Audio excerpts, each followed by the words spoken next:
Welcome to Penrose Learning, where we make understanding easy. In this video, I will explain how to play Genshin Impact on PS4 with keyboard and mouse. First, understand that the game doesn't natively support this control scheme on PlayStation 4. You'll need a special adapter to bridge the connection between your peripherals and the console. Make sure to research and select an adapter that is specifically designed for the PS4 to ensure proper functionality. Once you have your compatible adapter, the next step is to connect everything. Simply plug the adapter into any available USB port on your PlayStation 4. Then, connect your gaming keyboard and mouse directly into the adapter's specific ports.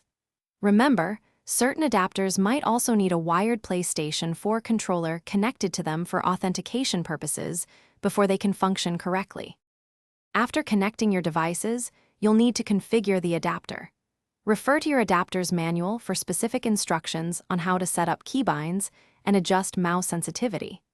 It's a good idea to test your new setup in a less demanding PlayStation 4 game first, ensuring everything works as expected. Fine-tune your settings until you achieve optimal control and responsiveness for your playstyle. Now you're ready to dive into Teyvat with the precision of a keyboard and mouse.